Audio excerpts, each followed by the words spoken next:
বছর আগের হিসাব বলেছেন, বর্তমানটি কেন এড়িয়ে গেল আমি ঠিক বুঝতে পারিনি। হয়তো এড়িয়ে যেতেই পারে, যাওয়াটা হয়তো স্বাভাবিক এত নিউজের মাঝে। আপনাকে অনুরোধ করব আগামীতে আরও আপডেট ইনফরমেশন নিয়ে আমরা আলোচনা করব। ধন্যবাদ মাননীয় স্পিকার। মাননীয় স্পিকার, আপনাকে ধন্যবাদ আমাকে সুযোগ দেওয়ার জন্য। আমার সম্পূরক প্রশ্নটি আগের প্রশ্নের সাথে রিলেটেড। আমরা জানি যে বর্তমানে অর্থনৈতিক কাঠামো, দেশের অর্থনৈতিক অবস্থাটা ভেঙে পড়েছে। দেশে কর্মসংস্থান, উৎপাদন ও বিনিয়োগে স্থবিরতা বিরাজ করছে। মুদ্রাস্ফীতি নিয়ন্ত্রণে উচ্চ সুদের হার নীতির প্রভাব পড়তে শুরু করেছে বিনিয়োগ ও কর্মসংস্থানে। বাংলাদেশ ব্যাংকের সর্বশেষ তথ্য অনুযায়ী চলতি বছরে মার্চের শেষে ব্যাংক খাতে অতিরিক্ত তারল্যের পরিমাণ দাঁড়িয়েছে 3,78,135 কোটি টাকা। এক বছরের ব্যবধানে এ অলস তহবিল বেড়েছে 58.31%। গত বছরের মার্চে অতিরিক্ত তারল্যের পরিমাণ ছিল 2,38,845 কোটি টাকা। বিশ্লেষকরা বলেছেন, উচ্চ সুদের হারের কারণে ব্যবসায়ীরা নতুন ঋণ নিতে আগ্রহ হারাচ্ছেন। বর্তমানে অনেক ক্ষেত্রে ব্যাংক ঋণের সুদের হার 14% ছাড়িয়ে গেছে। উদ্যোক্তারা নতুন বিনিয়োগ ও ব্যবসা সম্প্রসারণের সিদ্ধান্তে পিছিয়ে যাচ্ছেন। এর প্রভাব পড়ছে কর্মসংস্থানে। আমি এই বিষয়ে একটি হাদিসের উল্লেখ করব। আমাদের প্রিয় রাসূল বলেছেন, সুদের অর্থ যতই অধিক হোক না কেন, অবশেষে তার পরিণতি হয় অসচ্ছলতা। ইবনে মাজা এসেছে। তো আমি এই অবস্থা নিরসনে মাননীয় প্রধানমন্ত্রীর কাছে কি পদক্ষেপ নিয়েছেন সে ব্যাপারে দৃষ্টি আকর্ষণ করছি। আসসালামু আলাইকুম। মাননীয় প্রধানমন্ত্রী। ধন্যবাদ মাননীয় স্পিকার।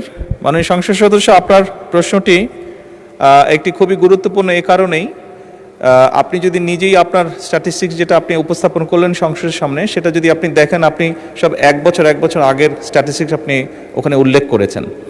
এখন আমরা জানি স্বৈরাচারের সময় এই দেশে কি হয়েছে, এবং নিশ্চয়ই মাননীয় সংসদ আপনি এতটুকু বুঝতে পারেন, ব্যবসা বা বিজনেস বা ইকোনমি এমন একটি বিষয়, এটি আপনি আজকে করলে আগামীকাল কি আপনি এটার রেজাল্ট পাবেন না, সেটি ভালো হোক বা খারাপ হোক যেটি। সেই জন্য এটি আপনি যেমন খারাপ পলিসির কারণে এটা স্পিল ওভার ইফেক্ট যেরকম আস্তে আস্তে আমাদের কাঁধে এসে পড়েছে, ঠিক একইভাবে এই জিনিসগুলোকে কারেক্ট করে নিয়ে আমরা যেই বর্তমান সরকার যেই পদক্ষেপগুলো নিচ্ছে, এটার স্পিল ওভার ইফেক্ট বা এটার একটা পজিটিভ রেজাল্ট পেতেও মাননীয় সংসদ সদস্য কিছু সময় আমাদের জন্য অপেক্ষা করতে হবে। সব সময় সুদের হার কমালেই যে বেনিফিট পাওয়া যাবে তা নয়। আমি একটু আগে, আপনি নিশ্চয়ই খেয়াল করেছেন যে একটু আগে আমি বলেছি যে এই বিষয়টি নিয়ে আমরা পর্যালোচনা করছি।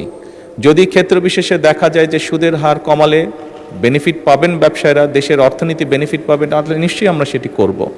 তবে এখানে আপনি বাংলাদেশ ব্যাংকের স্ট্যাটিস্টিক্সগুলো পড়লেন, কিন্তু সেখানে বোধহয় যদি আপনি আরেকটি তথ্য উল্লেখ করতেন তাহলে বোধহয় ভালো হতো। নিশ্চয়ই আপনি পত্রিকায় দেখেছেন, আপনি তো রিসার্চ করে এসেছেন, যেভাবে আপনি পড়লেন তাতে বোঝা গেল বাংলাদেশ ব্যাংক যে 60,000 কোটি টাকার একটি ফান্ড তৈরি করেছে, যে বিভিন্ন শিল্প যারা বিভিন্নভাবে সমস্যার সম্মুখীন হচ্ছে, তা যাদের এর মধ্যে যাদের ক্রেডিবিলিটি আছে, সঠিকভাবে যাদের ক্রেডিবিলিটি আছে, যারা সত্যিকারভাবে ব্যবসায়ী, তাদেরকে অল্প সুদে, ওটা বোধহয় 9% সুদে তাদেরকে ইন্টারেস্ট রেটে তাদেরকে সহযোগিতা করা হবে।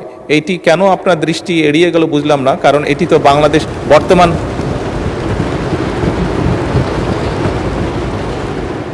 আপনি এর আগের এক বছর আগের হিসাব বলেছেন, বর্তমানটি কেন এড়িয়ে গেল আমি ঠিক বুঝতে পারিনি। হয়তো এড়িয়ে যেতেই পারে, যাওয়াটা হয়তো স্বাভাবিক এত নিউজের মাঝে। আপনাকে অনুরোধ করব আগামীতে আরও আপডেট ইনফরমেশন নিয়ে আমরা আলোচনা করব। ধন্যবাদ মাননীয় স্পিকার।